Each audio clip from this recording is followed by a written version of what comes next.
ಬಿಟ್ಟು ಬಂದು ಬೇರೆ ಕಡೆ ಕೆಲಸ ನೋಡ್ಕೊಂತ ಇಲ್ಲ ಎಜುಕೇಷನ್ಗೆ ಓದ್ಕೊಂತ ಅವ್ರಿಗೆ ಒಂದು ರೂಮ್ ಬೇಕು ಮತ್ತು ಊಟನೂ ಸಿಗಬೇಕು ಅಂತ ಥಿಂಕ್ ಮಾಡ್ತಿರಲ್ಲ. ಸೊ ಆ ಥರದವರು ಎಲ್ಲೆಲ್ಲಿರ್ತಾರೆ, ಅವ್ರದ್ದು ಲೈಫ್ ಸ್ಟೈಲ್ ಹೇಗಿರುತ್ತೆ, ಪೇಯಿಂಗ್ ಗೆಸ್ಟಲ್ಲಿ ನಿಮಗೆ ವಾತಾವರಣ ಹೇಗಿರುತ್ತೆ, ಸೊ ಅವ್ರು ನಿಮ್ಮನ್ನು ಯಾವ ಥರ ಟ್ರೀಟ್ ಮಾಡ್ತಾರೆ, ಸೊ ಏನೇನು ಫೆಸಿಲಿಟೀಸ್ ಕೊಡ್ತಾರೆ ಅಂತ ನಾವು ಇವತ್ತು ಎಕ್ಸ್ಪ್ಲೋರ್ ಮಾಡೋಣ ಅಂತ ಅಂದ್ಕೊಂಡಿದ್ದೀವಿ. ಇವತ್ತು ನಾವಿದ್ದೀವಿ ಶಿವಮೊಗ್ಗದಲ್ಲಿ ಜೈಲ್ ಸರ್ಕಲಲ್ಲಿ Annapoorneshwari boys PG. Starting opening ಈ ಥರ ಇದೆ PG. ಸೊ ಇವೆಲ್ಲ ರೂಮ್ಸು ಮತ್ತು ಇದೆಲ್ಲ ಕಬೋರ್ಡ್ಗಳು. ಸೊ ಇವರೆಲ್ಲ ಸ್ಟೂಡೆಂಟಾ ನೀವು? ಇವರೆಲ್ಲ ಸ್ಟೂಡೆಂಟ್ಸಾ? ಓ, ಸ್ಟೂಡೆಂಟ್ಸ್ ಇದ್ದಾರೆ, ವರ್ಕರ್ಸ್ ಇದ್ದಾರೆ. ಹಲೋ, ಎಕ್ಸ್ಕ್ಯೂಸ್ ಮೀ, ಯಾರು? ವರ್ಕರಾ? ಹಾಂ. ಎಷ್ಟು ದಿನ ಆಯಿತು ಬಂದಿಲ್ಲಿ? ಹೇಗಿದೆ ಇಲ್ಲೆಲ್ಲ ಅಟ್ಮಾಸ್ಫಿಯರ್? ಊಟ ಯಾವ ಥರ ಇಂಪ್ರೂವ್ಮೆಂಟು? ನೀರಿನ ವ್ಯವಸ್ಥೆ ಇರುತ್ತೆ. ಎಷ್ಟು ವರ್ಷದಿಂದ ಇದ್ದೀರಾ? ಆಲ್ರೆಡಿ 4 months ಆಯ್ತು. 4 months. ಇಲ್ಲಿನ ಊಟ ಹೇಗಿರುತ್ತೆ? ನಾನು ಚೆಕ್ ಮಾಡ್ದಂಗೆ ನಾನು PG ಹುಡುಕ್ತಾ ಇರೋ ಫಸ್ಟ್ 4 ಸುಮಾರು PG ನೋಡಿದ್ದೀನಿ. ಬಟ್ ಆಲ್ಮೋಸ್ಟ್ ಇಲ್ಲಿ ಬೆಟರ್ ಅನ್ಸುತ್ತೆ. ಯಾವ ತರ ಬೆಟರ್? ಬೆಟರ್ ಹೆಂಗೆ ಅಂದ್ರೆ ಈಗ ವರ್ತ್ ಮನಿಗೆ ಇಲ್ಲಿ ಆಲ್ಮೋಸ್ಟ್ 2 ಟೈಮ್ ನಾನ್ ವೆಜ್ ಸಿಗುತ್ತೆ, ಬುಧವಾರ ಮತ್ತೆ ಭಾನುವಾರ. ಓಕೆ ಓಕೆ ಅಂದ್ರೆ ಆಮೇಲೆ ಸಾಂಬಾರ್ ಗಿಂಬಾರ್ ಎಲ್ಲ ಮಾಡ್ತಾರೆ. ಮತ್ತೆ ನಮಗೆ ಈ ಚಪಾತಿ ಎಲ್ಲ ಇಲ್ಲೇ ಮಾಡ್ತಾರೆ. ಈಗ 4 ಗಂಟೆಗೆ ಇಲ್ಲೇ ಬಂದು ಮಾಡ್ತಾರೆ, ನಾವು ಕಣ್ಣಾರೆ ನೋಡ್ತೀವಿ. ಸೊ ಯಾವತ್ತು ಊಟದಿಂದ ಹೆಲ್ತ್ ಇಶ್ಯೂ ಅಂತ ಯಾವತ್ತೂ ಬಂದಿಲ್ಲ. ಓನರ್ಸ್ ಎಲ್ಲ ಹೇಗೆ? ತುಂಬಾ ಫ್ರೆಂಡ್ಲಿ ಆಗಿರ್ತಾರೆ, ಕ್ಯಾಶುವಲ್ ಆಗಿರ್ತಾರೆ. ಈಗ ಲೈಬ್ರರಿ ಅಲ್ಲ, ಇದು PG ಅಮೌಂಟ್ ಎಲ್ಲರೂ ಒಂದು ವಾರ ಹೆಚ್ಚು ಕಡಿಮೆ ಆಗತ್ತೆ ಅಂದ್ರೂ ಅಡ್ಜಸ್ಟ್ ಮಾಡ್ಕೊಂತಾರೆ. ಊಟ ನಾವ್ ಇರ್ಲಿಲ್ಲ ಅಂದ್ರೂ ನಮಗೆ ಪ್ಯಾಕ್ ಮಾಡಿ ಇಟ್ಕೊಡ್ತಾರೆ, ಬಾಕ್ಸ್ ಕೊಟ್ರೆ. ಆಲ್ಮೋಸ್ಟ್ ಒಂಥರ ಮನೆ ತರನೇ ಫೀಲ್ ಇದೆ. ಸೊ ಅದಕ್ಕೆ ನಾನು ಇನ್ನೂ ಇಲ್ಲೇ ಇದೀನಿ. ಯಾಕಂದ್ರೆ ನಾವು ಲಾಂಗ್ ಟರ್ಮ್ ಆಗಿ ಇಲ್ಲೇ ಇರ್ಬೇಕು ಒಂದು PG ಹುಡುಕುವಾಗ ಎಲ್ಲದನ್ನು ನಾವು ಚೆಕ್ ಮಾಡ್ತೀವಿ. 24x7 ಬಿಸಿನೀರು, 24x7 ಒಳಗ್ ಬರ್ಬೋದು ಹೋಗ್ಬೋದು. ಸೊ ನಮಗೆ ಇಷ್ಟ ಆರಾಮಾಗಿ ಚೆನ್ನಾಗಿದೆ. ಏನು ಎಜುಕೇಶನ್ ಮಾಡ್ತೀರಾ ಇಲ್ಲ ಓದ್ತೀರಾ? ಮೊದಲು ವರ್ಕ್ ಮಾಡ್ತಾ ಇದ್ದೆ, ಈಗ ಮತ್ತೆ ಸ್ಟಡಿಗೆ ಅಂತಾನೆ ಬಂದಿದ್ದೀನಿ. ಏನ್ ಸ್ಟಡಿ ಮಾಡ್ತೀರಾ? ಸದ್ಯಕ್ಕೆ ಈಗ ಗೌರ್ಮೆಂಟ್ ಜಾಬಿಗೆ ಸ್ಟಡಿ ಮಾಡ್ತೀನಿ. All the best. ಹೆಸರು ನಿಮ್ದು? ಚವನ್ ಅಂತ ಹೇಳಿ. ಎಷ್ಟು ವರ್ಷ ಆಯ್ತು ಇಲ್ಲಿ ಬಂದು? ನಾನು 3 ದಿವಸ ಆಯ್ತು ಅಷ್ಟೇ. ಜಸ್ಟ್ 3 ದಿವಸನಾ? ಹೇಗ್ ಅನ್ಸ್ತಿದೆ ನಿಮ್ಮ ಎಕ್ಸ್ಪೀರಿಯನ್ಸ್ ಈ ಬಿಲ್ಡಿಂಗ್ ಬಗ್ಗೆ, PG ಬಗ್ಗೆ? ನಾನು ಮೊದಲು PG ಇದ್ದೆ. ಊಟ ಎಲ್ಲ ಸೆಟ್ ಆಗ್ತಿರ್ಲಿಲ್ಲ. ಎಲ್ಲಿ? ಇಲ್ಲಿ ಕಾರ್ಕಳ ಮತ್ತೆ ಮಂಗಳೂರು ಊಟ ಸೆಟ್ ಆಗ್ತಿರ್ಲಿಲ್ಲ. ಇಲ್ಲಿ ಚೆನ್ನಾಗಿದೆ. ಯಾವ ತರ ಅಂದ್ರೆ ಚೆನ್ನಾಗಿದೆ ಅಂದ್ರೆ? ಮನೆ ತರನೇ ಇದೆ. ಓನರ್ಸ್ ಬಗ್ಗೆ?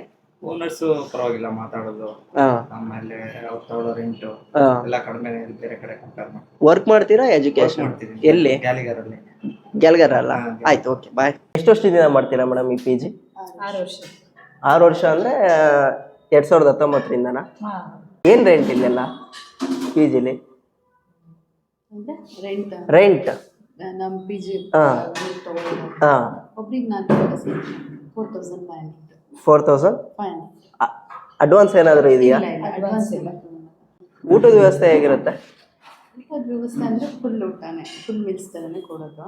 ಈಗ ಡೈಲಿ ಚಪಾತಿ ಇರುತ್ತೆ ನೈಟ್ ಊಟಕ್ಕೆ, ಮಾರ್ನಿಂಗ್ ಎಲ್ಲ ಮನೆ ಸಿಸ್ಟಮ್ ಪ್ರಕಾರ ಫುಡ್ ಕೊಡ್ತೀವಿ. ಅಂದರೆ ಹೋಟೆಲ್ ಸಿಸ್ಟಮ್ ಇಲ್ಲ, ಮನೆ ಸಿಸ್ಟಮ್.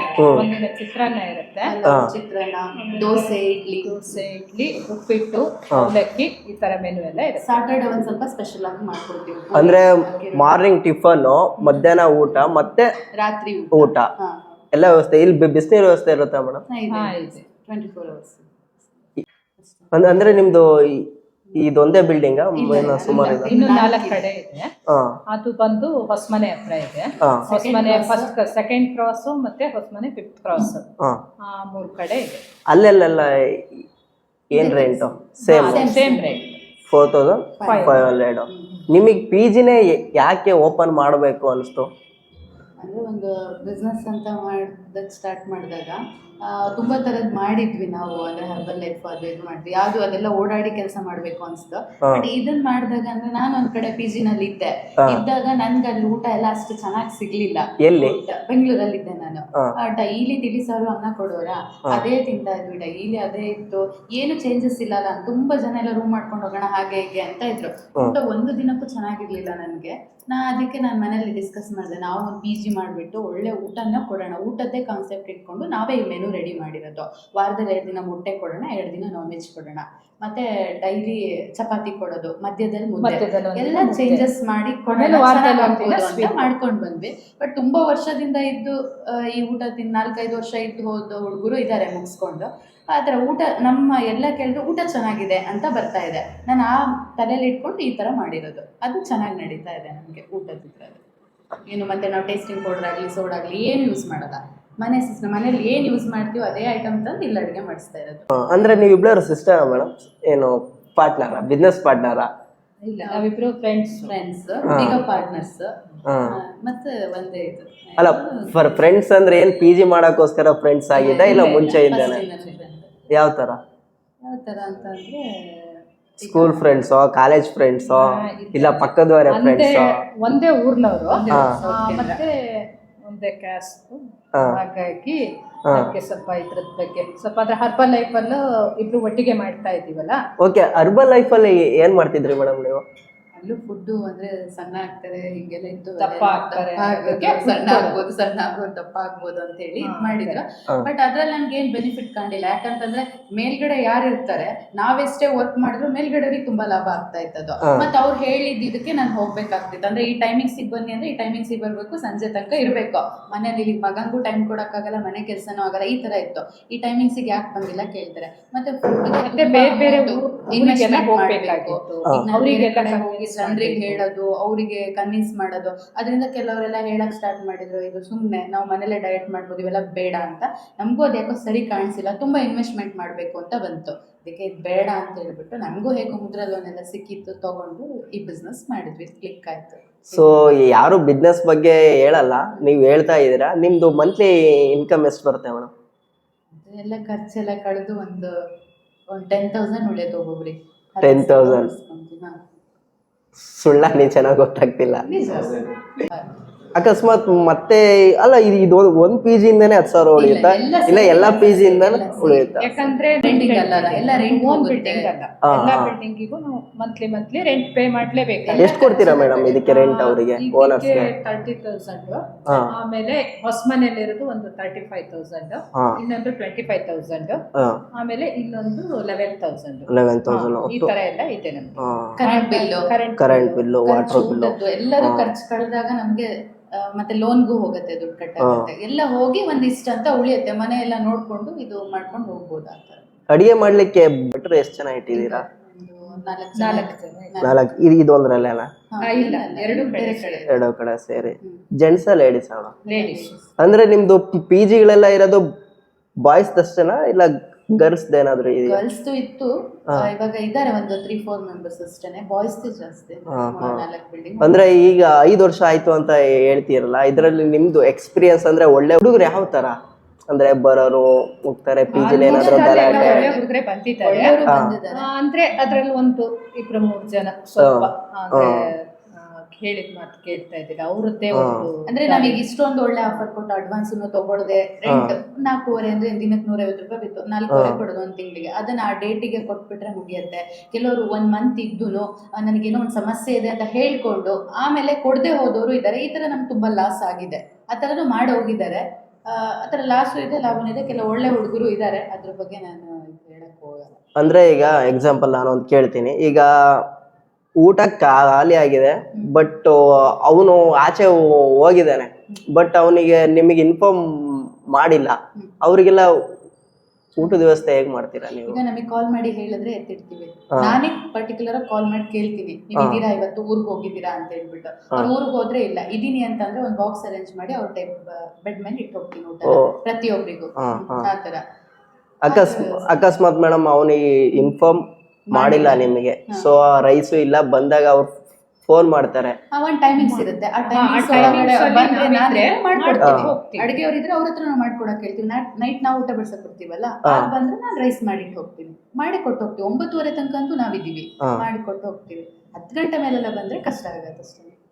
ಅಕಸ್ಮಾತ್ ಬಂದ್ರು ಅನ್ಕೊಳ್ಳಿ, 10 ಆ ತರ ಗಂಟೆ ಇಲ್ಲ, ನಮ್ದು ಟೈಮಿಂಗ್ಸ್ ಹೇಳಿರ್ತೀವಿ ಅವ್ರಿಗೆ. 9:30 ಅಂತ ಹೇಳಿರ್ತೀವಿ. ಯಾಕಂದ್ರೆ ನಾವು ಮನೆಗೆ ಹೋಗ್ಬೇಕಲ್ಲ, ನಮ್ದು ಮನೆದೆಲ್ಲ ಇದು ಮಾಡ್ಕೊಂಡು ಮಕ್ಕಳು ಇರ್ತಾರೆ, ಅದನ್ನ ನೋಡ್ಬೇಕಲ್ವಾ, ಹಾಗೆ. ಇಲ್ಲಿ PG-ಲೆಲ್ಲ ಡ್ರಿಂಕ್ಸ್ ಸ್ಮೋಕಿಂಗ್ ಎಲ್ಲ ಅಲೋ ಇದೆಯಾ? ಇಲ್ಲ ಇಲ್ಲ ಇಲ್ಲ, ನಮಗೆ ಗೊತ್ತಿಲ್ಲದೆ ಮಾಡ್ತಾರೆ, ಬಟ್ ಇಲ್ಲ, ಅದು ನಮಗೆ ಸಿಕ್ಕಾಕೊಂಡ್ಬಿದ್ದಾಗ ನಾವು ಬೈತೀವಿ, ಅವಾಗ ನಾವ್ ಇನ್ ಮುಂದ್ ಮಾಡಲ್ಲ ಅಂತಾರೆ. ಆದ್ರೂ ಅದನ್ನ ಮಾಡ್ತಾರೆ. ತುಂಬಾ ಜನಕ್ಕೆ ಹಂಗ ಹೊರಗೆ ಹಾಕಿದೀವಿ. ಈಗ ಇಲ್ಲಿ ಯಾರು ಇಲ್ಲ ಅಂತ ಅನ್ಕೊಂಡಿದೀವಿ, ನಮ್ಗೆ ಗೊತ್ತಿಲ್ಲದೆ ಇನ್ನೊಂದ್ಸಲಿ ಚೆಕ್ ಮಾಡ್ಬೇಕು, ನೋಡ್ಬೇಕು. CC ಕ್ಯಾಮ್ರಾ ಎಲ್ಲ ಇದೆಯಾ? ಇದೆ, ಎಲ್ಲ ಕಡೆ ಇದೆ. ಕೊಡ್ತೀವಲ್ಲ, ನಾನ್ ವೆಜ್ ವಾರದಲ್ಲಿ 2 ದಿನ ಕೊಡ್ತೀವಿ, ಬುಧವಾರ ಮತ್ತೆ ಭಾನುವಾರ. ಇವತ್ತು ಒಂದೊಂದು ಟೈಮ್ ಉಳಿತು ಅಂತಂದ್ರೆ ಎಕ್ಸ್ಟ್ರಾ ಉಳಿದನ್ನ ಕೊಟ್ಟು ಹೋಗ್ತೀವಿ, ಅಂದ್ರೆ ಎಕ್ಸ್ಟ್ರಾ ಹಾಕ್ತಿವಿ. ಇಲ್ಲ ಅಂದ್ರೆ ಒಬ್ರಿಗೆ 4 ಪೀಸ್ ಅಥವಾ 3 ಪೀಸ್ ಇತ್ತು, ಈಗ 4 ಪೀಸ್ ಅಂತ ಮಾಡಿರ್ತೀವಿ ಅಷ್ಟು. ಒಂದ್ ವೇಳೆ ಅದು ಖಾಲಿಯಾಗಿ ಲಾಸ್ಟ್ ಹೋಗುವಾಗ ಅವ್ರಿಗೆ ಸಿಗ್ಲಿಲ್ಲ ಅಂದ್ರೆ ಎಗ್ ತಗೊಂಡ್ಬಂದು ಬೇಯಿಸಿ ಕೊಟ್ಟು ಹೋಗ್ತೀವಿ, ನಾನ್ ವೆಜ್ ದಿನ ಆತರ ಅಡಿಷನ್ ಆಗಿ. ಹಾಗೆ ಮೊಟ್ಟೆನೂ ಅಷ್ಟೇ. ಮುದ್ದೆ ಏನಾದ್ರು ಕೊಡ್ತೀರಾ? ಬುಧವಾರ ವಾರದಲ್ಲಿ ಒಂದು ಟೈಮ್ ನಾನ್ ವೆಜ್. ರೊಟ್ಟಿ? ಆಮೇಲೆ ಶನಿವಾರ ಬಂದ್ಬಿಟ್ಟು ಒಂದು ವಾರದಲ್ಲಿ ರೊಟ್ಟಿ ಕೊಡ್ತೀವಿ, ಒಂದ್ ವಾರದಲ್ಲಿ ಬಿಳಿ ಹೋಳಿಗೆ ಅಂತ ಮಾಡಿಸ್ಕೊಡ್ತೀವಿ. ಮತ್ತೆ ಅದ್ರ ಜೊತೆಗೆ ಇದು ಜಾಮೂನು ಮತ್ತೆ ಪಾಯಸ ಈ ತರದ್ ಏನಾದ್ರು ಸ್ವೀಟ್ ಮೆನು ಕೊಡ್ತೀವಿ ಅವ್ರಿಗೆ. ಜಾಮೂನು ಸಿಗುತ್ತೆ? ಜಾಮೂನು ಕೊಡ್ತೀವಿ, ಮತ್ತೆ ಪಾಯಸನು ಕೊಡ್ತೀವಿ. 1 ಪೀಸ್ ಕೊಡ್ತೀರಾ ಮೇಡಮ್? ಇಲ್ಲ 2 ಪೀಸ್ ಜಾಮೂನು. ಅದನ್ನು ಇಲ್ಲೇ ಮಾಡೋದ ಇಲ್ಲ ರೆಡಿಮೇಡ್ ತಗೊಂಡ್ಬರ್ತೀರಾ? ಎಲ್ಲ ಇಲ್ಲೇ ಮಾಡೋದು. ಅದು ಹೋಳಿಗೆ ಅಂತ ಹೇಳೋದ್ರಲ್ಲ, ಬಿಳಿ ಹೋಳಿಗೆ, ಅದನ್ನು ಇಲ್ಲೇ ಮಾಡ್ತೀರಾ? ಅದನ್ನು ಇಲ್ಲೇ ಪ್ರಿಪೇರ್ ಮಾಡೋದು. ಎಲ್ಲ ಇಲ್ಲೇ ಮಾಡೋದು, ಇಲ್ಲೇ ಕೊಡೋದು. ಹೊರಗಡೆಯಿಂದ ಏನು ನಾವು ಮಾಡಲ್ಲ, ಯಾಕಂತ ಹೊರಗಡೆಯಿಂದ ಚಿಕನ್ ಒಂದೇ ತಗೊಂಡು, ಯಾಕಂದ್ರೆ ಇಲ್ಲೆಲ್ಲ ಸಾಕಕ್ ಆಗಲ್ಲ. ಈಗ ಇಲ್ಲೇ ಇರ್ತೀರಾ, ಮತ್ತೆ ಡೇನು ಬರ್ತೀರಾ, ಮತ್ತೆ ನೈಟ್ ಊಟ ಆಗೋ ತನಕ ಇರ್ತೀರಾ.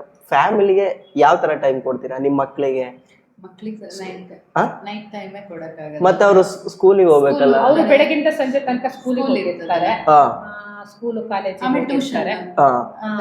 ಹಾಗಾಗಿ ನಾವು ಅವರಿಗೆ ನೈಟ್ ಸಂಡೇ ಟೈಮ್ ಕೊಡ್ತೀವಿ. ಬೆಳಗ್ಗೆಯಿಂದ ನಾವು ಬರೋದು ಸಂಡೇ ಮಾತ್ರ ಬರಲ್ಲ, ಬೆಳಗಿಂದ ಸಂಜೆ ತನಕ ಅವ್ರ ಜೊತೆಗೆ ಇರ್ತೀವಿ. ಡೇ ಮಾತ್ರ ಅವ್ರಿಗೆ ಸ್ನಾನ ಮಾಡಿಸಿ, ಬಟ್ಟೆ ಉಡ್ಸಿ, ಅವ್ರಿಗೆ ಟಿಫನ್ ಮಾಡಿಸಿ, ತಿನ್ಸ್ಬಿಟ್ಟು ಅವ್ರಿಗೆ ಬಾಕ್ಸಿಗೆ ಪ್ರಿಪೇರ್ ಮಾಡಿ, ಬುಕ್ಸ್ ಎಲ್ಲ ಹಾಕೊಂಡಿದಾರ ನೋಡಿ ಬಸ್ ತನಕ ಬಿಡೋ ಕೆಲಸ ನಮ್ದು. ವಾಪಸ್ ಬಂದ್ಮೇಲೆ ಮತ್ತೆ ಮಧ್ಯಾಹ್ನ ಅವ್ರು ಬರೋ ಟೈಮ್ ಹೋಗ್ಬಿಟ್ಟು ಊಟ ವ್ಯವಸ್ಥೆ ಮಾಡ್ಕೊಟ್ಟು ಮತ್ತೆ ಆಮೇಲೆ ಏನ್ ಕೆಲಸ ಇದೆ ನೋಡ್ಕೊಂತೀವಿ. ಮಾತ್ರ ಎಷ್ಟು ಜನ ಇದಾರೆ ಈಗ? ಸ್ಟೂಡೆಂಟ್ಸ್ ಅನ್ಬೇಕು, ವರ್ಕರ್ಸ್ ಅನ್ಬೇಕು? ಬಂದ್ಬಿಟ್ಟು 80 ಇಂದ 100 ತನಕ ಇದ್ದಾರೆ. ಇದೊಂದ್ರಲ್ಲೆಲ್ಲ ಟೋಟಲ್ 4 ಬಿಲ್ಡಿಂಗು ಸೇರ್ಬಿಟ್ಟು. ಅಂದ್ರೆ ಅವರು ಒಂಥರ ಬರ್ತಾ ಇರ್ತಾರೆ, ಹೋಗ್ತಾ ಇರ್ತಾರೆ, ಬರ್ತಾ ಇರ್ತಾರೆ. ಒಂಥರ ಹೆಂಗೆ ಅಂದ್ರೆ ಸಿಟಿ ಬಸ್ ಇದ್ದಂಗೆ, ಈ ಸ್ಟಾಪ್ ಅಲ್ಲಿ ಇಳಿತಾರೆ, ಹತ್ತಾರೆ. ನೀವು ಈ ತರ 5 ವರ್ಷದಿಂದ ಇದರಲ್ಲೇ ಮಾಡ್ತಾ ಇದ್ದೀರಾ. ಮತ್ತೆ ಹೊಸದಾಗಿ ಏನಾದ್ರು ಹೊಸ ಬಿಸ್ನೆಸ್ ಗಳು ಏನಾದ್ರು ಮಾಡ್ಬೇಕಂತೀರಾ? ಇದೇನೆ ಮತ್ತೆ ಹೊಸದಾಗಿ ಮತ್ತೆ ಮಾಡ್ಬೇಕು ಅಂತ ಹೇಳಿ. ಅಲ್ಲ, ಫಸ್ಟ್ ಆಫ್ ಆಲ್ ನಿಮ್ದು ಏನ್ ಎಜುಕೇಶನ್ ಆಗಿದೆ ಮೇಡಮ್? ನಾನು PUC ಆಗಿದೆ. ನಿಮ್ದು madam? Second PUC. Arts commerce madam? Arts. ನಿಮ್ದು ಮೇಡಮ್? Commerce arts. ಇವ್ರದ್ದು ಬಿಸ್ನೆಸ್ ಮೈಂಡ್, ಅವ್ರದ್ದು ಹಿಸ್ಟ್ರಿ ಮೈಂಡ್. ಅಲ್ಲ, ಈಗ ಸುಮ್ಮನೆ ಈಗ ಸುಮಾರು ಡಿಗ್ರಿ ಮಾಡ್ಕೊಂಡೆಲ್ಲ ಕುತ್ಕೊಂಡಿರ್ತಾರೆ, ಮಕ್ಳಿಗೆ ಅಡಿಗೆ ಮಾಡ್ಕೊಡೋದು, ವಾಟ್ಸಪ್ ಅಲ್ಲಿ ಸ್ಟೇಟಸ್ ಹಾಕೋದು. ಸೊ ಆ ತರ ಹೆಣ್ಮಕ್ಳಿಗೆ ನೀವೇನಾದ್ರೂ ಹೇಳ್ತೀರಾ? ಅದೇ ಏನಾದ್ರು ಒಂದು ಬಿಸ್ನೆಸ್ ಮಾಡ್ಬೋದು. ಇದನ್ನೇ ಮಾಡ್ಬೇಕು ಅಂತ ಇಲ್ಲ, ಏನಾದ್ರೂ ಮಾಡ್ಬೋದು. ಇವಾಗ ತುಂಬಾ ಬಂದಿದ್ದಾವೆ, ಎಂತಾದ್ರೂ ಮನೇಲೆ ಕುತ್ಕೊಂಡು ಮಾಡುವಂಥದ್ದು ವ್ಯಾಪಾರ, ಬಟ್ಟೆ ವ್ಯಾಪಾರಗಳನ್ನ ಎಲ್ಲ ಆನ್ಲೈನಲ್ಲಿ ಮಾಡ್ತಾ ಇದ್ದಾರಲ್ಲ, ಅವೆಲ್ಲ ಮಾಡ್ಬೋದು. ಸುಮ್ಮನೆ ಅಂತೂ ಟೈಮ್ ವೇಸ್ಟ್ ಮಾಡಬೇಡಿ, ಏನಾದರೂ ವರ್ಕಲ್ಲಿ ಬ್ಯುಸಿ ಆಗಿರಿ. ಇಲ್ಲಾಂದರೆ 1000 ತಲೆನೋವು ಯೋಚನೆಗಳು ಬರ್ತವೆ. ಏನಿಲ್ಲ, ನಾವು ಮಾಡಿದ್ರೆ ನಮ್ಮ ದುಡ್ಡಾಗಿರುತ್ತೆ, ನಾವು ಏನು ಬೇಕು ಖರ್ಚು ಮಾಡ್ಬೋದು, ನಮ್ಗೆ ಇಷ್ಟಪಟ್ಟಿದ್ದನ್ನು ತೊಗೋಬೋದು. ಈಗ ಪ್ರತಿಯೊಂದಕ್ಕೂ ಮನೆಯವರನ್ನ ಕೇಳಲಿಕ್ಕಾಗಲ್ಲ, ಅವ್ರಿಗೂ ಮನೆ ಜವಾಬ್ದಾರಿಗಳಿರುತ್ತೆ, ಖರ್ಚಿರುತ್ತೆ ಎಲ್ಲ. ಅದಕ್ಕೋಸ್ಕರ ಎಲ್ಲ ಕೇಳ್ದ ಗಂಡ ಕೊಟ್ಟಿಲ್ಲ ಅಂತ ಬೇಜಾರಾಗೋವಂಥದ್ದು ಅದಿರಲ್ಲ. ನಾನು ದುಡಿತಾ ಇದ್ದೀನಿ, ಅವನಿಗೂ ಏನಾದರೂ ಹೆಲ್ಪ್ ಮಾಡ್ಬೋದು ಇದರಿಂದ. ಆ ಥರ ಇಬ್ರು ದುಡಿಬೋದು, ಏನೂ ತಪ್ಪಿಲ್ಲ. ಈಗ ಗಂಡ ಒಬ್ಬನೇ ದುಡಿಬೇಕು, ಅವನೇ ತಂದು ಹಾಕ್ಬೇಕಂದ್ರೆ ಅವ್ನ ಮಕ್ಕಳನ್ನ ನೋಡ್ಕೊಂಡು ಮನೆ ನೋಡ್ಕೊಂಡು ಕಷ್ಟ ಆಗತ್ತಲ್ವಾ. ಇದು ನಾವು ದುಡಿಯೋದ್ರಿಂದ ಅವರಿಗೂ ಸ್ವಲ್ಪ ಸಪೋರ್ಟ್ ಆಗುತ್ತೆ, ನಾವು ಸ್ವಲ್ಪ ಹೆಲ್ದಿಯಾಗಿರ್ತೀವಿ, ಅಂದರೆ ಆರೋಗ್ಯವಾಗಿರ್ತೀವಿ ಅಂತ ನಂದು. ನಾನು ಚಿಕ್ಕಮಂಗ್ಳೂರಲ್ಲಿ ಇದ್ದಾಗ ನಾನು ಇದ್ದೆ ಮನೇಲೆ, ಇಡೀ ದಿನ ಇರ್ತಿದ್ದೆ. ಏನ್ ಮಾಡೋದು, ಕೆಲಸ ಮುಗಿತು, ಇನ್ನೇನ್ ಮಾಡ್ಲಿ ಅಂತ ಮಲಗ್ತಿದ್ದೆ. ಹೆಚ್ಚು ಕಮ್ಮಿ ಒಂದು 60 ಮೇಲೆ ಆಗಿದೆ. ಯಾಕೆ ಇಷ್ಟೊಂದು ದಪ್ಪ ಆಗಲ್ಲ, ನನ್ನ ಕೆಲಸ ಏನೂ ಇಲ್ಲ. ಈಗ ಹಾಗಲ್ಲ, ಎನಿ ಟೈಮ್ ಓಡಾಡ್ತಿರ್ತೀನಿ, ಮನೆಗೂ PGಗೂ ಓಡಾಡ್ತಿರೋದು, ಬಿಸಿ ಇರ್ತೀನಿ. ನನಗೆ ಪುರ್ಸೋತಂದ್ರೆ ರಾತ್ರಿ ನನ್ನ ಹಾಸಿಗೆ ಮೇಲೆ ಹೋಗಿ ಮಲಗ್ದಾಗನೇ ನಂಗೆ ಟೈಮ್ ಆಗಲೇ ನಾನು ನಿದ್ದೆ ಮಾಡೋದು ಅಷ್ಟೇ. ಅದು ಬಿಟ್ಟರೆ ನನಗೆ ಪುರ್ಸೋತ್ ಅಂತ ಇಲ್ಲ, ಏನಾದ್ರೂ ಕೆಲಸ ಅಂತ ಇದ್ದೇ ಇರುತ್ತೆ. ಇಷ್ಟು ಕಡೆ ಓಡಾಡ್ಬೇಕು, ಹಂಗೆ ಮನುಷ್ಯ ಬಿಸಿ ಇರ್ಬೇಕು ಅಂತ ನಾನು ಹೇಳ್ತೀನಿ ಅಷ್ಟೇ. ಮನೆ ಸುಮ್ಮನೆ ಟೈಮ್ ವೇಸ್ಟ್ ಮಾಡೋದು ಬೇಡ, ಏನಾದ್ರೂ ಕೆಲಸದಲ್ಲಿ ಬಿಸಿ. ಊರು ಮೇಡಮ್ ನಿನ್ ಸ್ವಂತ? ಸೌತ್ ಕೇಂದ್ರ ಅಂದ್ರೆ ಕುಂದಾಪುರ. ಸೌತ್ ಕೇಂದ್ರ ಕುಂದಾಪುರನಾ? ಅಲ್ಲಿಂದ ಇಲ್ಲಿಗೆ ನಿಮ್ಮ ಅಲ್ಲಿಂದ ಯಜಮಾನ? ನಾವು ತೀರ್ಥಹಳ್ಳಿ ಮನೆ ಮಾಡ್ಕೊಂಡು ತೀರ್ಥಹಳ್ಳಿಲಿ ಇದ್ವಿ. ತೀರ್ಥಹಳ್ಳಿಲಿ ಅಮ್ಮ ಅಪ್ಪ ಇದ್ದಿದ್ದು. ಅಲ್ಲಿಂದ ಇವಾಗ ನನಗೆ ಮದ್ವೆ ಆಯ್ತು, ನಂದು ಲವ್ ಮ್ಯಾರೇಜ್ ಆದ್ಮೇಲೆ ನಾನು ಸೀದಾ ಚಿಕ್ಕಮಂಗ್ಳೂರ್ ಹೋದೆ. ಹೋದ್ಮೇಲೆ ಅಲ್ಲಿಂದ ಶಿವಮೊಗ್ಗ ಟ್ರಾನ್ಸ್ಫರ್ ಆಯ್ತು. ಈಗ ಚಿಕ್ಕಮಂಗ್ಳೂರಿಂದ ಶಿವಮೊಗ್ಗದಲ್ಲಿ ಇದ್ದಾರೆ. ಏನ್ ಟ್ರಾನ್ಸ್ಫರ್ ಆಯ್ತು? ಅವರು ಡಿಪಾರ್ಟ್ಮೆಂಟ್ ಅಲ್ಲಿ, ಫಾರೆಸ್ಟ್ ಡಿಪಾರ್ಟ್ಮೆಂಟ್ ಅಲ್ಲಿ. Forest department? ಓಕೆ. ಅಲ್ಲಿಂದ ಈಗ ಅವರು ಇರ್ಬೇಕಾದ್ರೆ ಅದೇ ನಾನು ಸುಮ್ಮನೆ ಮನೇಲಿ ಏನು ಟೈಮ್ ವೇಸ್ಟ್ ಮಾಡೋದಂತ ಈ ಥರ ಬಿಸ್ನೆಸ್ ಮಾಡ್ಕೊಂಡು ಹೋಗ್ತಾ ಇದ್ದೀನಿ ಅಷ್ಟೇ ಕೆಲಸ. ನೀವು ಮೇಡಮ್? ನಮ್ದು ಊರು ಬಂದ್ಬಿಟ್ಟು ಕುಂದಾಪುರ, ಮದುವೆ ಆಗಿದ್ದು ಭದ್ರಾವತಿ. ಅಲ್ಲಿಂದ ನಾವು ಏನು ಅಂದ್ರೆ ಬಿಸ್ನೆಸ್ ಏನು ಇದು ಮಾಡ್ತಾ ಇದ್ದಿಲ್ಲ, ಶಿವಮೊಗ್ಗ ಬಿಸ್ನೆಸ್ಸಿಗೆ ಅಂತಾನೆ ಬಂದ್ವಿ. ಆಮೇಲೆ ನಮ್ಮ ಮನೆಯವರು ಮೊಬೈಲ್ ಕ್ಯಾಂಟೀನ್ ಮಾಡ್ತಾ ಇರೋದು. ಎಲ್ಲಿ ಮೇಡಮ್? ಎಲ್ಲಿ? ಇಲ್ಲಿ DVS ಸರ್ಕಲ್. ಈಗ ಅದು ಆಮೇಲೆ ನನಗೆ ಇವರು ಶಿವಮೊಗ್ಗ ಬಂದ್ರು. ಶಿವಮೊಗ್ಗ ಬಂದ್ಮೇಲೆ ನಾವು ಈ ತರ ಪ್ಲಾನ್ ಮಾಡಿಬಿಟ್ಟು ಇಬ್ಬರು ಫ್ರೆಂಡ್ ಆದ್ವಿ. ಈ ತರ ಪ್ಲಾನ್ ಮಾಡಿಬಿಟ್ಟು ಒಂದು PG ಅಂತ ಮಾಡ್ಕೊಂಡು ಬಂದ್ವಿ. 5 ವರ್ಷದಿಂದ ರನ್ನಿಂಗ್ ಸಕ್ಸಸ್ಫುಲಿ. ಇದೇ ತರ 50 ವರ್ಷನೂ ಸಕ್ಸಸ್ಫುಲಿ ಆಗಲಿ. ನಿಮ್ಗೆ ಆಲ್ ದ ಬೆಸ್ಟ್ ಹೇಳ್ತೀನಿ. ನನ್ನ ಹೆಸರು ಪದ್ಮ ಅಂತೇಳಿ. ನಮ್ಮದು ಅನ್ನಪೂರ್ಣ PG ಇದೆ, jail circle, Hosamane, Kuvempu road, ಆಯಿತಾ. ಇಲ್ಲಿ PGಯಲ್ಲಿ ನಿಮಗೆ ಬಂದು ಯಾರಾದರೂ ಜಾಯ್ನ್ ಆಗೋರಿದ್ರೆ, ಯಾರಾದರೂ ಇದ್ದರೆ ಅವ್ರಿಗೆ ನೀವು ಇನ್ಫಾರ್ಮ್ ಮಾಡಿ. ನಮ್ಮದು PGಯಲ್ಲಿ ಅಡ್ವಾನ್ಸ್ ಇರಲ್ಲ, 1 ಮಂತಿನ ರೆಂಟ್ ಅಂತ 4500 ತೊಗೋತೀವಿ. ಸ್ಟೂಡೆಂಟ್ಸಿಗಿದೆ, ವರ್ಕರ್ಸಿಗಿದೆ, ಎಲ್ಲರಿಗೂ ಇರೋದು. ಭುವನ ಅಂತ ನಮ್ಮ PG ಮೆನು ಬಗ್ಗೆ ಹೇಳ್ಬೇಕಂತ ಅಂದರೆ, ವಾರದಲ್ಲಿ 2 ದಿನ ನಾನ್ ವೆಜ್ ಇರುತ್ತೆ, ಮತ್ತು 2 ದಿನ ಎಗ್ ಇರುತ್ತೆ. ಮತ್ತು ಶನಿವಾರ ಬಂದುಬಿಟ್ಟು ಜಾಮೂನು ಮತ್ತು ಪಾಯಸ ಕೊಡ್ತೀವಿ. ಮತ್ತು ಅದು ಬಂದುಬಿಟ್ಟು ಬೆಳಿಗ್ಗೆ ಮೆನು ಬಂದುಬಿಟ್ಟು ಚಿತ್ರಾನ್ನ, ಪಲಾವು, ಮತ್ತು ಇಡ್ಲಿ, ದೋಸೆ, ಉಪ್ಪಿಟ್ಟು, ಅವಲಕ್ಕಿ, ಈ ಥರ ಮೆನು ಮಾಡ್ತೀವಿ. ಮತ್ತು ವಾರದಲ್ಲಿ 1 ದಿನ ಪೂರಿನೂ ಕೊಡ್ತೀವಿ, ಮತ್ತು ಬಿಳಿ ಹೋಳಿಗೆ, ಈ ಥರ ಎಲ್ಲ ಮೆನು ಇರುತ್ತೆ. PGಯಲ್ಲಿ ಅಡುಗೆಯವ್ರ ಬಗ್ಗೆನೂ ಸ್ವಲ್ಪ ಹೇಳಬೇಕು. ಯಾಕಂತಂದರೆ ಅವರು ಕೂಡ ಮನೆ ಮಕ್ಕಳ ಥರ ಹುಡುಗರನ್ನ ಟ್ರೀಟ್ ಮಾಡ್ತಾರೆ. ಅವ್ರ ಹೆಸರು ಬಂದುಬಿಟ್ಟು ಉಮಾ, ಮತ್ತು ರೇಷ್ಮಾ, ಮತ್ತು ಶಾರದಾ ಅಂತ ಹೇಳ್ಬಿಟ್ಟು.